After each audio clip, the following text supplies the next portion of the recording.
Welcome everyone to Poudre School District's Long Range Facilities Planning Public Forums. This is our second public forum that we've conducted here so far. We're really here to learn more about PSD's proposed Long Range Facilities Plan. And more importantly, we are here to hear from the community, both those here in the audience and those of you watching at home. We want to take your questions and your feedback after we hear a little bit more information about the plan itself. Before we get too far into the evening, I want to introduce myself. I'm Kim Newcomer.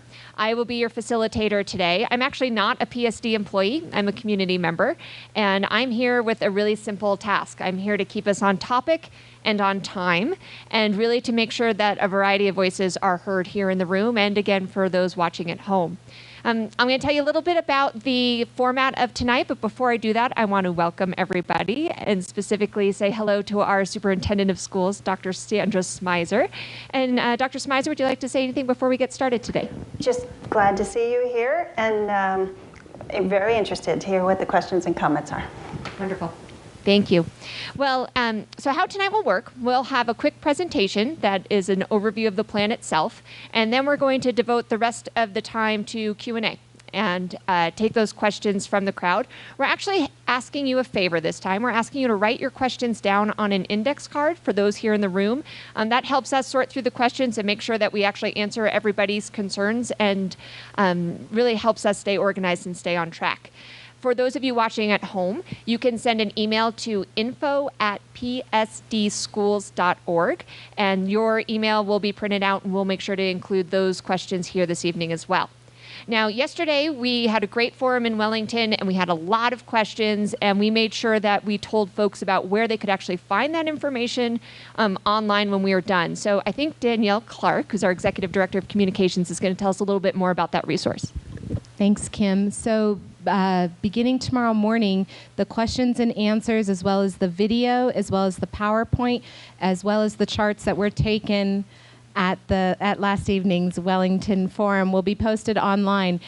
Same will happen for this evening for whatever questions that we have, as well as the charts, the video, the personalized presentation will be posted on our PSD website. And if you go on the Poudre School District website at www.psdschools.org, look on the right-hand side under Focus Projects, Long Range Planning, and then under there's a subpage called Community Engagement.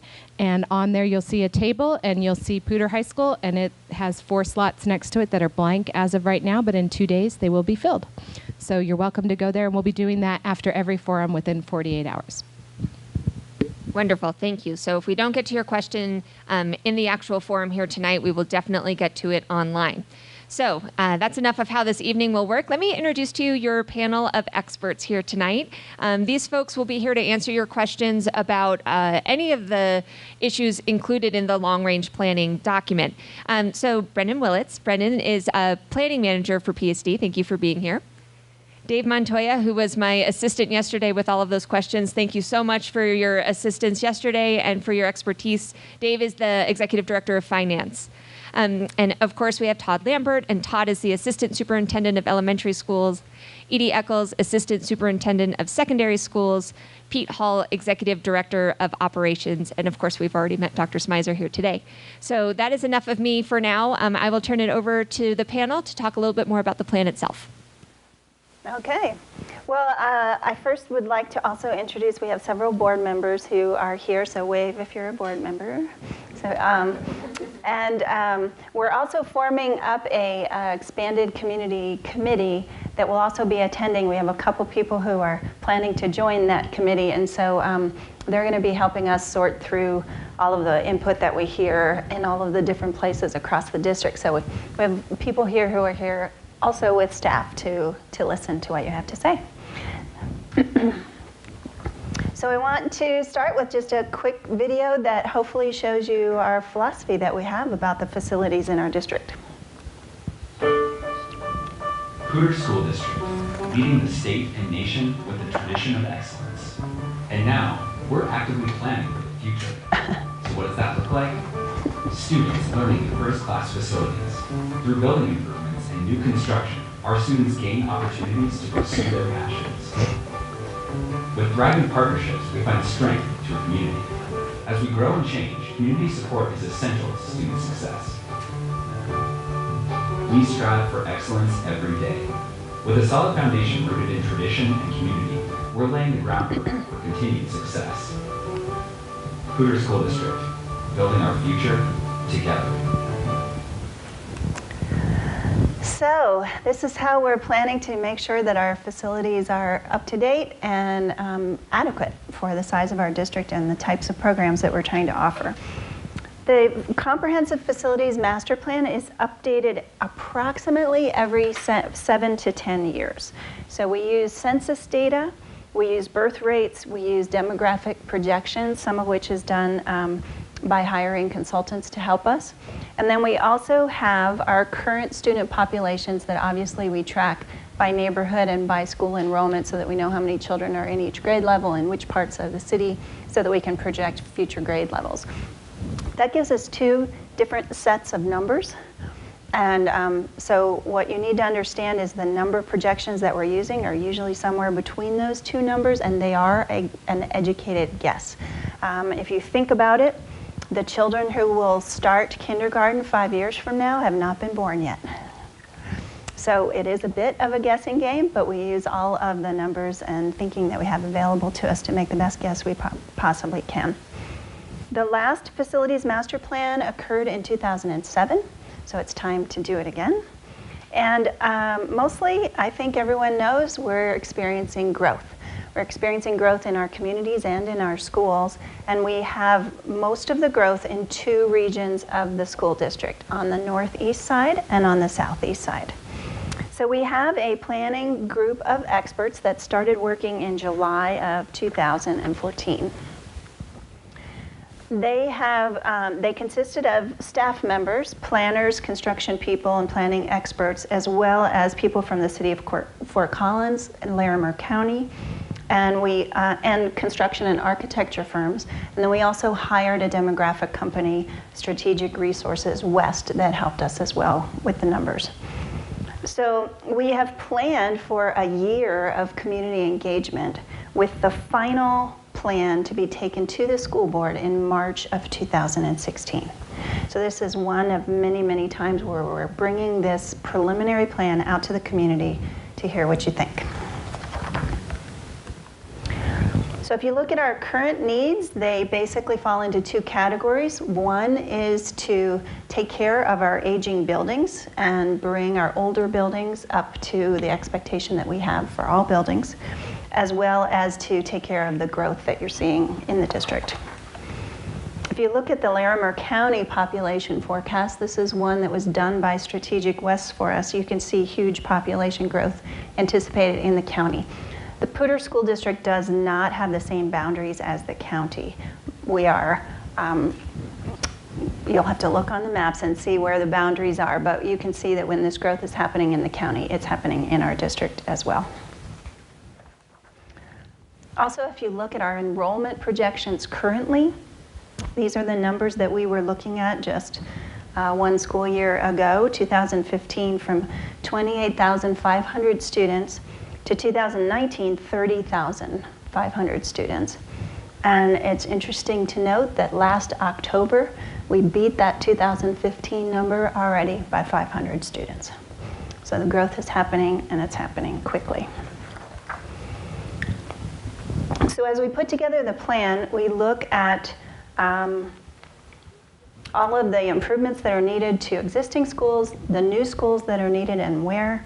And it's important for you to understand that we, at this time, are not proposing any school closures.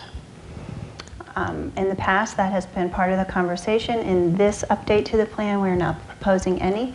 We believe that over the long term, even our schools that are in locations where growth is not happening are going to fill up as well. Excuse me. We're also looking at improvements to all of our buildings, all of our existing buildings.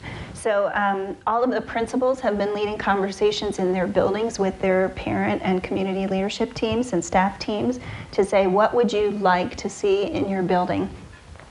And then our district also is doing a facilities audit, and we will compare the information from those two. What do we think from a facilities point of view is the most important? and what does the staff and the community think is the most important for each of the aging buildings. Then we're forming up a community facilities advisory committee. So we're taking many of our experts and we're expanding that group, adding community members, many of whom have been committed to this process for decades and who are interested in staying involved with us, to also be listening at the schools and to help us figure out what does each older building really need. Our goal would be that all schools would get some improvements through this process, as well as the new school buildings. So if you look at the immediate needs, we are looking at several strategies to take care of the growth right away. So we have modular classrooms that we're looking to place on several facilities. We're looking to manage school choice as best we can as schools fill up and there are less seats available for parents who do not live in the neighborhood to choice into. And then in the midterm, we're looking to build new schools and additions onto some schools, as well as some boundary changes also. So let's look at immediate needs right away. Keep in mind that one modular typically holds, thank you, should have brought water, typically holds 2 classrooms. So if you use 25 as an average number for class size, one modular would hold 50 students. So we are looking to add modulars, 1 or more modulars to each one of these schools between now and 2018.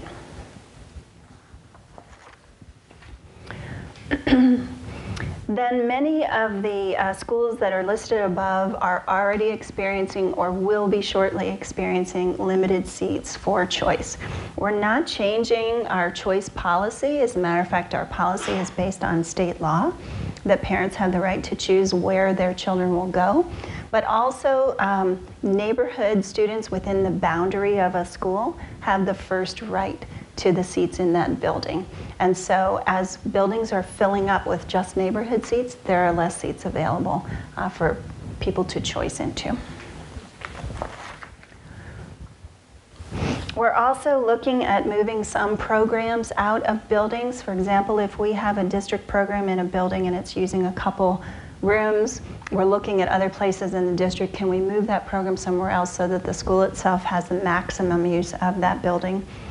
And early childhood, our preschool programs, unfortunately, are one of those programs, and we're looking, for example, at Riffenburg Elementary to continue the process which we started last year of having to move early childhood out of that building so that they can use those rooms for kindergarten through 5th grade. Another example is Fossil Ridge High School. We're taking some of the classrooms that were not what we call wet classrooms. They don't have sinks and water, and we're turning them into wet classrooms so that they're available for science classrooms so that we can increase and take care of a larger enrollment within that building and have the facilities we need for them. So then if you look at midterm needs between 2016 to 22, these are the proposed new buildings that we're looking at this time. A new elementary school on the southeast side of the district, which is on the other side of the highway. Also a permanent addition to ZAC. We do believe that ZAC, the neighborhood around ZAC will fill up and need a new wing, but that at the point that once that wing is filled up, our projections show that they will be able to manage the neighborhood with one more wing. We're also, I already mentioned, Riffenburg's early childhood program being relocated. We have a small boundary modification between Riffenburg and Laurel, where we think that would help manage the crowding at Riffenburg. We also are looking at a new middle school, high school campus east of I-25. We have land on Prospect that is large enough for that, so we're looking at that piece of land. We used that same model when Fossil Ridge was opened. We opened it as a middle school and a high school sharing a building, not necessarily acting as one school, but being both in the same building. And then as Fossil Ridge High School filled up, Kennard moved out. A new building was built and they moved out. And so we're looking at that same model for this site on Prospect. And then the same idea in Wellington, in somewhere in the Wellington area or vicinity, to relieve some of the crowding here at Poudre High School, and also to take account of the growth that's happening up there. We are not sure how full that will get, and whether that the high school side of that will be large enough to really have the programming that our community wants. We do know without question that we need a new large middle school somewhere in the Wellington vicinity. And then probably on that site of the middle school, high school building off of Prospect, we are looking at an athletic facility. You may have heard already about that. It is not designed to be just a stadium, but it is designed to have multiple fields so that it can do multiple sports and have multiple fields. Our high schools do not have in the whole district, do not have the luxury of playing all of their home games and competitions on their site. We use centralized sites, and everyone shares the facility because of the huge cost of those facilities. So we're looking to add another one of those facilities so that we have two. So I mentioned Wellington. The construction would begin 2017 to 2020. We're looking about 10 years out and thinking that we may need both the middle school and the high school within the next decade. And as I mentioned before, we're looking at class offerings at high schools in the state of different sizes, 500, 600, 900, 1200. What course offerings are available? We want to make sure that if we do a high school in Wellington, even a decade from now, that it will be big enough to really offer the types of programming that our parents want. So this is a proposed timeline. Significant construction would be planned between 2016 and 2019, with schools opening between 18 and 20. And then it would require funding. And the only way to fund this construction would be through asking the voters for a bond. I must say that I'm not aware of any district in the state that can fund school construction without a bond. We are not funded as public education with construction in mind. So the design of funding for the state of Colorado is that every local community asks their community for bonding in order to build new construction. And that's what we have done in the past, and that's our intention going forward. There are additional topics that we are still working on that we don't have a proposal for yet. This facilities planning group is still working hard. As we grow and add so many students, we're also growing transportation needs, not just the number of buses and drivers, but the ability to service and store that equipment safely. Also administrative space, technology, infrastructure, all of those things grow as the student count and the number of schools grow. We also are looking at the popularity of some of our alternative programming, and many of those alternative programming is all located centrally, and we are wondering as we look forward and the southeast and the northeast part of the district grows, should we look at having satellites to some of those programs on those extended ends of the district. Preston and Kennard Middle School are a unique crowding issue that the planning group is still in the midst of studying. Early childhood, as I mentioned, we're having to move students out of some buildings, and we're concerned about where we're going to build early childhood programming. It is very specific requirements for early childhood classrooms in order for them to be licensed, and so they can't just go into any classroom anywhere. We have to invest in each room where we put preschoolers. So we're looking at how can we continue to grow our preschool program when we have such facilities needs. And then the heat mitigation and possible, the engineering study is also going on right now about dealing with heat and how well are our cooling systems and what does each building need. So we're also looking at that. So the community groups that are going to be involved, as I mentioned, we already have the expert group working, the long-range planning group. We're expanding that group to a Community Facilities Advisory Committee. In the fall, we will call up a boundary committee to talk about the boundary changes. As I mentioned, it won't be huge boundary changes. One between Riffenburg and Laurel is being proposed, and then anytime there's a new school, that new school needs a boundary. So the other students who are affected by a boundary change will be affected because they're going to a new school. And so boundary committee will be set up and we'll work on that issue. That's a huge community input, and there will be representatives from every school that's affected or potentially affected by boundaries. And then we have an ongoing committee. I have a couple members of it here tonight that are part of the Mill Bond Monitoring Committee. So ever since the Mill Bond was passed in 2010, they meet regularly to look at how we are spending that money, to have community eyes on us to make sure that we're following what was in the ballot measure. And those people are still continuing to meet and will meet until 2020. Many of them have already expressed an interest in moving forward with us and being involved with us should we go for a bond.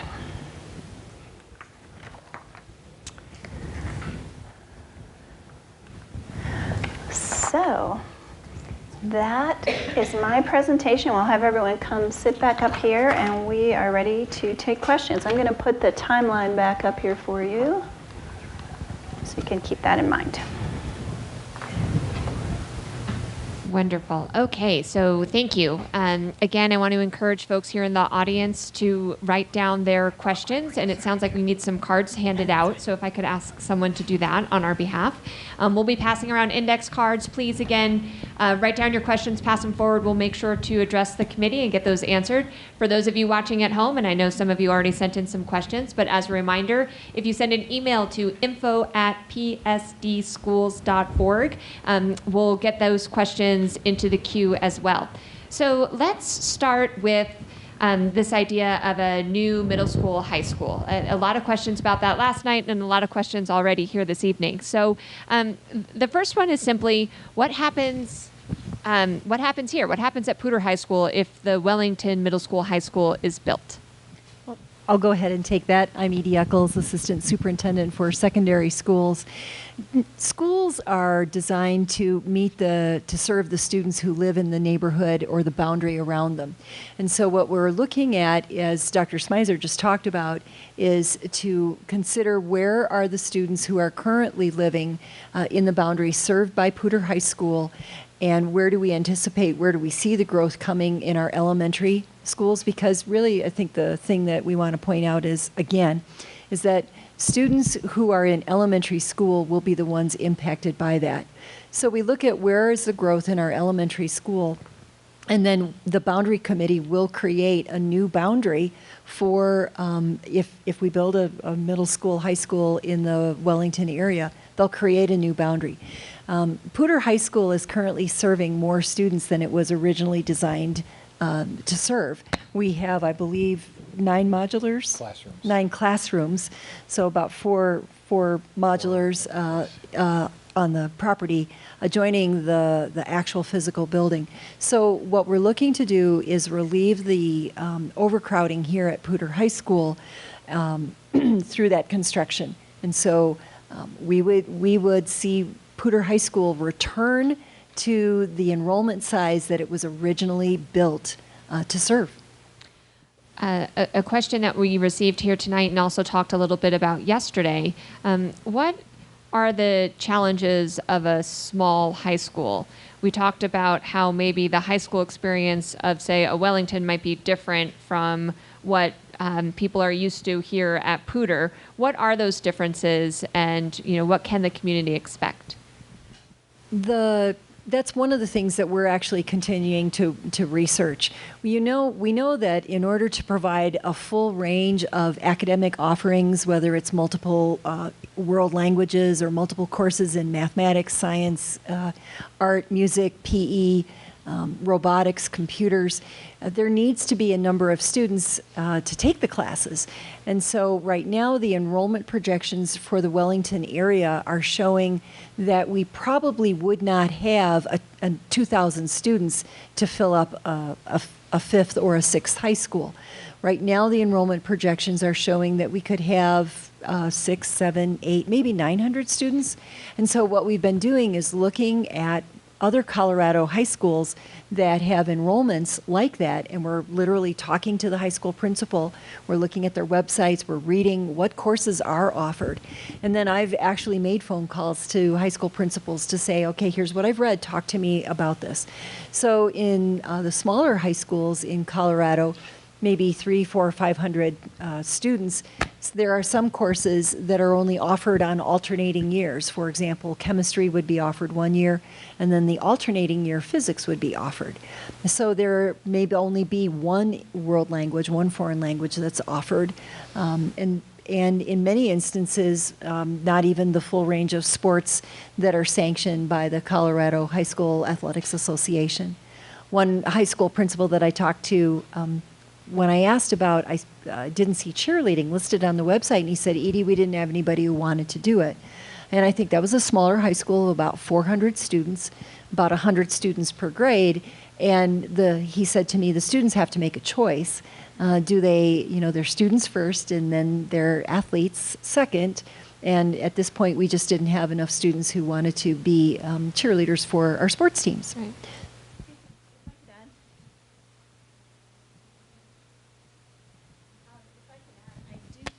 I do think that there's a level at which people won't want to go to the high school. So I do believe, and I actually talked to some people last night who are interested in going to a very small 300 or 400 high school and would like that.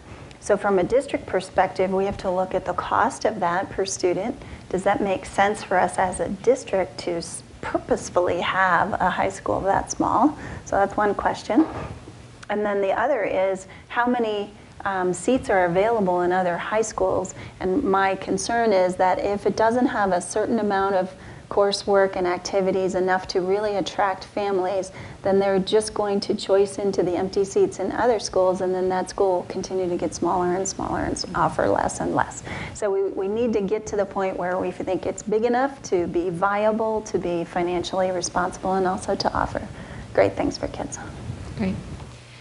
I want to go down the choice policy route in here in a minute, but one more question about this idea of a high school / middle school. One of the questions that we've heard is, 6 through 12, that's quite an age group. I know my 6th grade self and my 12th grade self probably wouldn't mesh too well. So are there concerns around that wide of an age group, and what do we do to maybe address some of those concerns? Well, we did, actually, the district did that with Fossil and Kennard.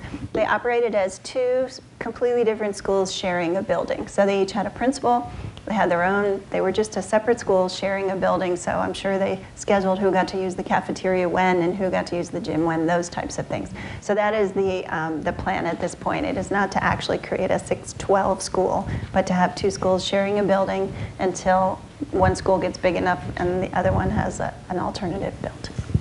Great. Let's move on to the conversation around capacity. And we talked a little bit about some numbers. So last night, there was the comment that the current capacity at Wellington Middle School is about 83%. So why do we need modulars there, let alone more than we already have there?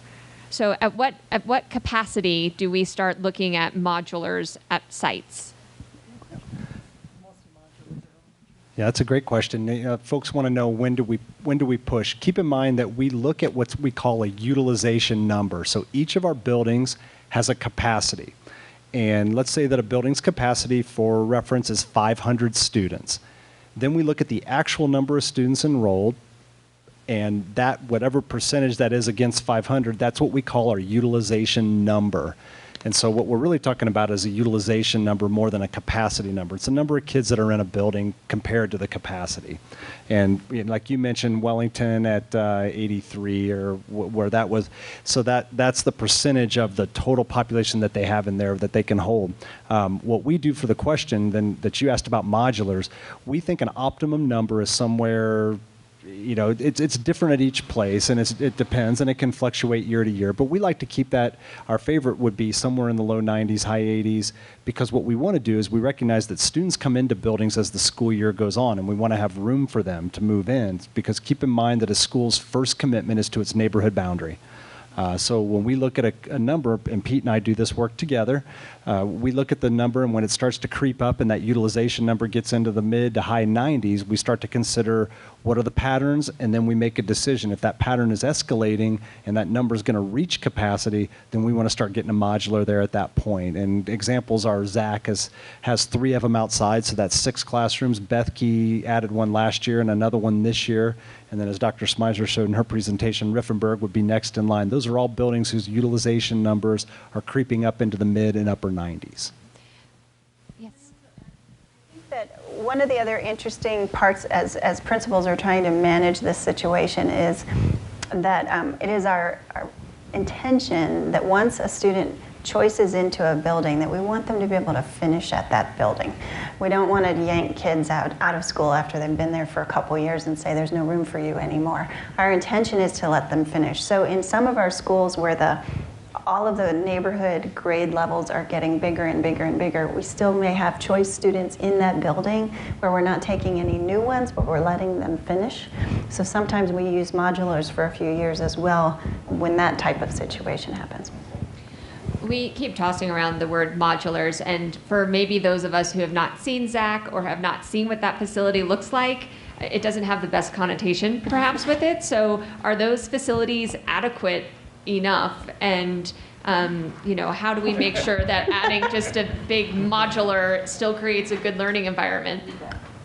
Yeah, I think from a structure standpoint, they're just by way of size, they're 1,440 square feet, and as Dr. Smyser mentioned, 25 students per side, so 50 students. Again, not ideal. They're outside of the main building itself, but they are in good repair. They have heating and cooling systems. They have fully ramped systems, so they're ADA compatible. Most of the units are newer. There's some modulars that aren't as modular as you'd like. They've been on a site for a long time. So the term is a little misleading at times. But that they serve the students well, and at Zach, as Todd mentioned, they've had 3 modular units down there for a number of years, and they're co-joined by sidewalks, and they go into the building, and we look at just how that, the pedestrian flow and the traffic flow. So they are strategically thought out to place, and then how they're then utilized by the school, the appropriate grade levels go out there in the mobiles and whatnot. So it's a lot of awareness on everybody's part to make them work. Great, thank you. All right, one more capacity question here. We're talking a lot about schools that are at or above capacity. What about those schools that have the lowest capacity? What is sort of the potential to perhaps boost enrollment there, and how does that impact those schools that are bursting at the seams? It's a great example, and I'll use one building to illustrate the fast-paced changes that we sometimes see in Larimer County and within PSD's boundaries. Riffenberg Elementary 6 years ago was a building we considered underutilized by its numbers and utilization numbers, and even talked about it being potentially a building we would close as a cost-saving measure. We had no idea that post-recession that the growth within their boundaries would drive them up into a 90-some% utilization, and here we are in 16-17, or before the 16-17 school year, or so, maybe even as early as next year, putting modulars on their on their site. So we have some buildings that are certainly underutilized when it comes to that optimum number, but I think it's important to note that neighborhood patterns, population patterns shift quickly in this county, and especially within the boundaries of PSD. And so we try to do the best we can to keep them in a good spot. I think the principals and teachers do a great job there. Also, our buildings, keep in mind we're in a choice district, and each of our buildings has something quite unique to offer, and parents have the opportunities to choose those buildings as long as space is available. So we try our very best to serve our community, whether the building is at 95% utilization or whether it's at 75%. Let's shift the conversation a little bit away from the middle school, high school conversation. We've talked about that a lot, and focus a little bit on early childhood. So this question is, given the success of early childhood education and its importance of helping at-risk kids, are there any plans or ideas on how to provide more permanent facilities for early childhood education? I think I'm going to still hold the mic on that one as I get to work with that group and have the pleasure of doing so. In Poudre School District, we have early childhood classrooms housed at our school. So it's not a particular school's early childhood program. So while a lot of the students in a particular program or a particular school may indeed be within those boundaries of that school, quite a few students come from outside those boundaries. And of course, we've had some difficult challenges there because our schools were not built to hold early childhood classrooms. So we have early childhood classrooms in 22 of our buildings next year. But yes, we've had some difficult challenges. Again, Riffenburg's a great example. We built 3 early childhood classrooms as well as invested in a large playground to meet those needs. As Dr. Smyser said earlier, there are a lot of stipulations. But now we are down next year in the 15-16 school year, Riffenburg will have none. We've taken one away each year to give room for a kindergarten classroom, a first grade classroom, because again, always keep in mind our first commitment is to our neighborhood schools. We have places where we do have room for early childhood classrooms in additional, but we also pay attention to parents. If we shut one down at Riffenburg, which is in Midtown, it's not such a palatable alternative to go, say, to one extreme corner of the district where there may be space available, so we try to be conscious of that. Do you find that moving one segment, so moving early childhood programming, for example, do you find that to be easier than shifting other groups of kids? So, you know, this question is, it seems by moving the early childhood program, we're disrupting the youngest group of pupils who maybe are more used to routine, or maybe they like their routine. Maybe that's just my kids, like their routine and their familiarity. How does that impact sort of their learning environment, not just the convenience of it? Dr. Smyser. Well, another thing about early childhood is that they are some of the only ones that we actually can move. Because keep in mind, all we do is redraw boundaries. We do not actually move children. Parents have the right to choose where they go. So we can redraw a boundary which changes someone's priority to get into a particular school, but we can't just take a group of 4th and 5th graders and say, now you have to go over here. Our early childhood programs are very location bound, and if we're offering a program in this room, we actually can move that room to another building and say the program's over here now. But K-12, we can't do that. Great. All right, we're going to dive into boundaries a little bit here in a moment. I want to remind those folks watching, you can send your questions and comments to info@psdschools.org, and we'll make sure to get those into the queue and answered here tonight. And again, thank you all here in the room for writing down your questions. It's really helpful for us to funnel through these quickly. So we did talk a little bit about some slight boundary changes, and the timeline is behind you, but for those of us who can't read that quite well, when would those boundary changes take effect? Who wants to do that? Yeah, I think as we've said, trying to minimize whole-scale boundary changes for the reasons we've discussed, but some of the newer boundaries, as the boundary committee would take over sometime in the fall, they would take a look at what we've got for new schools and try to devise boundaries around those new schools, and then there would be a slight boundary modification that we're suggesting in the for Riffenburg Laurel to try to push some students and balance out a little bit of the capacity in Laurel, which has a little bit, and take a little bit of the students from Riffenburg. So at this point, that's kind of what we're looking at is again, with the new growth comes newer boundary opportunities. So we haven't actually pinned down. That committee needs to work first and look at the numbers and give a recommendation, not just where the boundaries are, but when they should start. Okay. And again, I believe in the past that boundary changes have also been usually phased in so that kids can finish where they are. And depending on the age group, sometimes 4th and 5th graders can finish, or, you know, it varies. Along those same lines, it sounds like there's a lot of factors that go into those boundary conversations and decisions. Can you perhaps touch on the politics or some of the other community community challenges that relate to changing boundaries? It's probably fair to say that no one wants any of them to happen. Yeah. You know, people who come to be on the boundary committee are usually not advocating for a boundary change. They're usually advocating to stay where they are, which is actually great. It indicates that our communities really love their schools and don't want their boundaries to move. But as I mentioned, the vast majority, other than that one, are students who will be going to a new school, which is kind of exciting. And so I don't think it'll be anywhere near as controversial as boundary committees have been in the past. Is there still opportunity to participate in those committees for people who are interested? Yes. Yeah. And what should somebody do if they want to? Contact your principal. So, the answer is contact your principal. Because each school that is affected in any way is putting together their representatives for that committee. So contact your principal if you would like to be involved. Great. All right, let's talk financing for a little while. You had mentioned that the option on the table right now is a bond. How would that be structured? And I'm talking specifically compared to last time. So the buildings that maybe didn't get their full improvements after the last bond issue, do they get sort of first priority this time, or is it really just looking at the plan and trying to address what's in this round of improvements? So we've asked both Todd and I have asked our principals, our building principals, to talk to their staff and to their school accountability committees about the needs that they are seeing today in their buildings.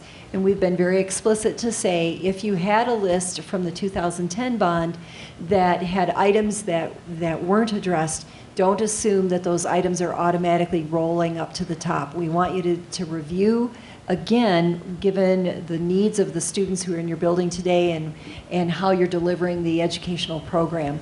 And so take another look at it.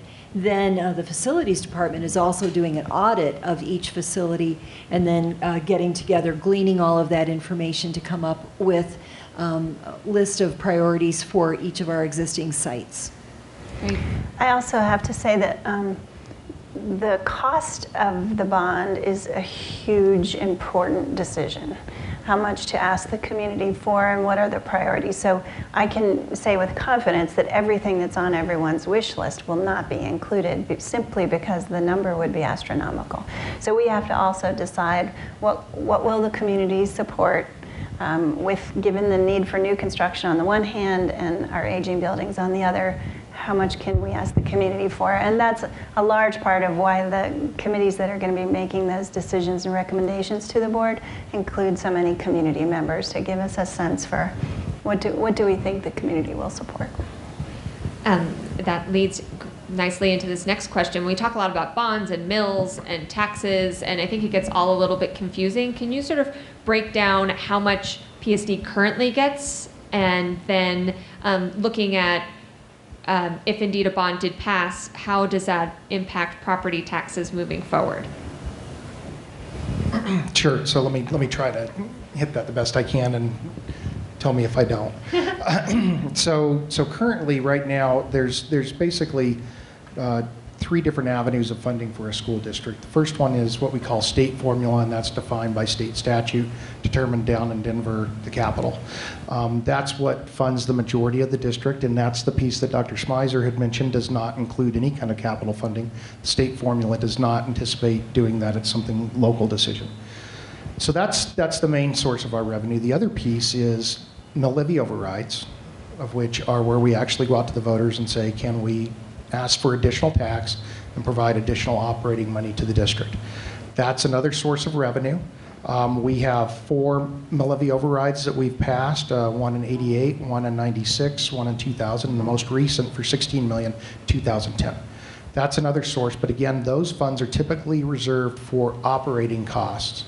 When we start talking about new construction and buildings, that really falls into the bonding capacity of a district. So the district is able to go out to its voters and say, we would like you to support us via property taxes. We call these general obligation bonds because they're supported by property tax.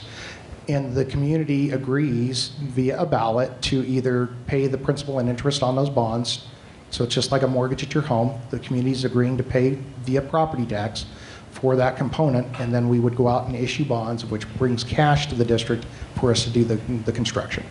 Very similar to the way a mortgage works at home, except instead of your families paying the mortgage, property taxes of the community members are what are paying the principal and interest on that debt. Could you mention how those bonds do drop off? Yes, and so one of the things that we're exploring as we continue to build out the educational specs of these new buildings and the costs associated with it, one of the things we also need to look at is our overall debt portfolio, because we've issued bonds in the past, and some of them we still have on the books, and we're continuing to pay. So ideally, what we try to do, and this is kind of the goal, the lofty goal, and then we see how close we can get to it, is we try to maintain what we would call level debt service. So what we try to do is time new issues as old issues are retiring and coming off the books. So that way we're not having to go to the taxpayers and ask for a lot of support in the form of a higher tax rate to do that. We can time it in such a sense that as old debt retires, we can try to pull new debt in. Where this gets a little complicated, though, is it depends on how much of the ask we're asking for in this next bond, and that's going to determine whether we can stay close to that level debt service or if we're going to be needing to ask for a property tax increase. And we're in the process now of, maybe I should let Pete talk about, and Dave, about the decision making about how much are we asking for, but also what are the projected costs going to be. So for example, as we decide we need an elementary school, we look, how big is it going to be, what kind of a school should it be, what types of programs will be in there, so therefore what will be the cost of the building. And I can tell you that construction costs are skyrocketing. So just the cost of the new buildings alone will be a large number, and then all construction is just very expensive. So we also have to take into account how far can we get on the list of things we need, given the increased cost. And in this moment, we're getting ready to work on our educational specifications for the elementary school, because that will be the first one that we anticipate would start in construction and be open by 18-19. And so to do that, we pull elementary principals together that have been in that building, and assuming maybe we do the same model that we did when we built Zach, Bethke Bacon and such, we bring that architectural firm back in and they start developing educational specifications. How well is the building working? Will this building be bigger? How is it serving the students now? How could it serve it better moving into the future? So that's a challenge, but yet it's something, as we look at that, then we can start assigning value to that. And then the next area we'll look at is a 612, which is something we haven't done. And so what will that building look like, and how big will that be? So a lot of questions need to be answered, but we hope to have some good information back early fall to start assigning some numbers. But construction costs have gone up significantly since our last bond campaign of building, which was the 2000 to 2010 bond. So our last finance question, I think, is say that this goes to voters and say they say no. What do we do then? And, what we will do actually by the time we bring the final plan to the board in March, it's anticipated to be by March of next year, we will have a what if it doesn't pass plan as well. And as you can imagine, it will involve more boundary changes, probably many more modulars, lots of other options for how do you squeeze more children into the buildings we already have. Okay, let's move on to the idea of the athletics complex. So, well, first of all, will it include a pool? At this time, no. No. And I remember from last night, pools are very expensive. Okay. And then this second one is, why not just finish the field at Fossil Ridge? Isn't it big enough to be a second football field? That's a facility. Yeah, no, actually for the growth of the athletics in Fort Collins, and I think Edie and Todd have done a really good job articulating this when you schedule all the games at French Field. High schools play all there, and then a lot of the soccer games. We have lacrosse. We have women's field hockey out at Fossil Ridge. So just with the layering, there's Thursday night games, there's Friday night games, and Thursday night games are not ideal. Some of the home field advantage is lost on the Thursday night games. So we're already exceeding our abilities and having to get creative with the scheduling. And so Fossil Ridge is 10 years old now, and the field, and we're going to be doing some repairs this summer on there, resurfacing the track, doing some other work on the synthetic turf to extend its life a couple more years in anticipation of, again, not the what if, but when it does pass, right? But so you want to... Yeah. The other thing that I want to add is Dr. Smyser pointed out in the beginning, our enrollment is well above projections. And not only do we have additional students sitting in our classrooms, but we have a lot of students who are connecting with their schools through activities and through athletics. Just this fall, we had a middle school that we had to completely redo the middle school schedule because we had more girls who wanted to be in a sport. And so we know that kids' involvement in activities is one way that they stay engaged in school through graduation.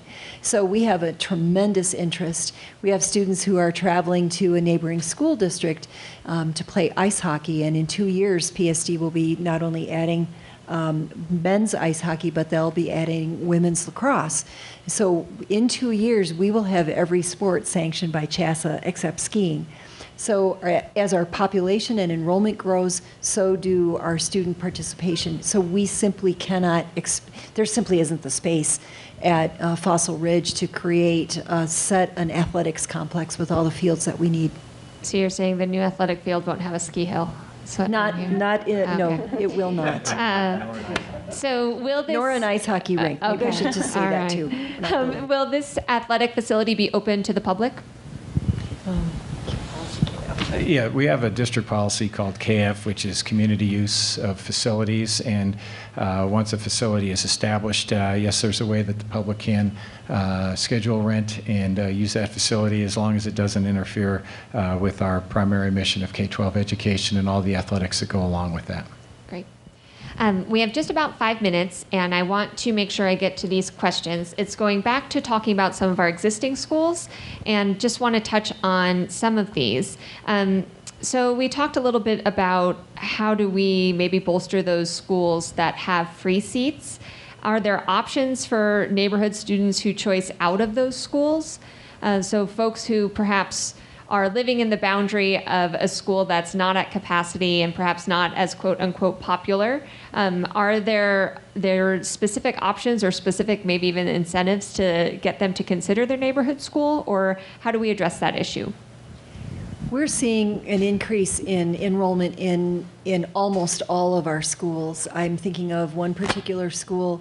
A year ago, a middle school had an enrollment of 475, and right now they're slated to be at 575 for next year. And that particular school was 6 years ago considered an underutilized school. So what we're seeing is, with the exception, even the mountain schools are growing. So we're seeing just that more and more students are enrolling in all of our schools. So this question is about two particular schools, Lesher and Bennett. The understanding is that they're pretty much at capacity. Are we considering modulars for those locations? At this time with Lesher Middle School, the first thing that we're looking at is managing school choice. And so we're limiting the number of choice seats that are available so that the school can first serve its neighborhood population. And Bennett? Same. Great. So, quickly, in 3.5 minutes or less, can you maybe tell us some of the factors that go into that choice option? So I think from a community perspective, we all understand what you do if you want a choice into a school, but how do you know, or how do you get in, or what are the factors that are considered for admission? So, yeah, we got that one last night. They're about the same, K-12. Schools, we have a policy that reflects the state policy, which Colorado is a state that has choice, and our policy is carefully written to mirror that. And what we have when parents have an option. They can apply for choice at any school they wish. But principals first have the obligation to make sure that all students that are in the neighborhood boundary that want to go to school there have that opportunity. Then after that's over, they look at available space. Again, about 1/3 of our students exercise their right to go to a different school and utilize choice.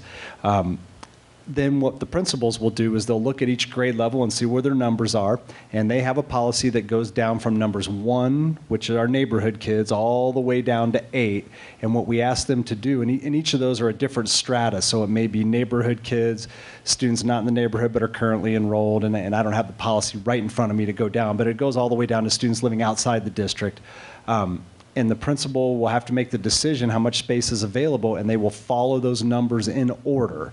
So they can't skip numbers. They can't take 2s, but or can't take 5s, but didn't take 4s. I know I'm getting into numbers and a little nuanced here, but that's how they play that out. So they look at that available space and they go. Parents, again, our communications department's done a great job of organizing information regarding schools, and I think if our parents really want to find out and are motivated to do so, they can learn about any of our schools online through brochures, and they can always pick up the phone, talk to the principal, and schedule a visit. I should mention as well, maybe as part of this, since it's part of the conversation about planning, maybe in the answer to that question online, we could put the link to where that policy is so that you can take a look.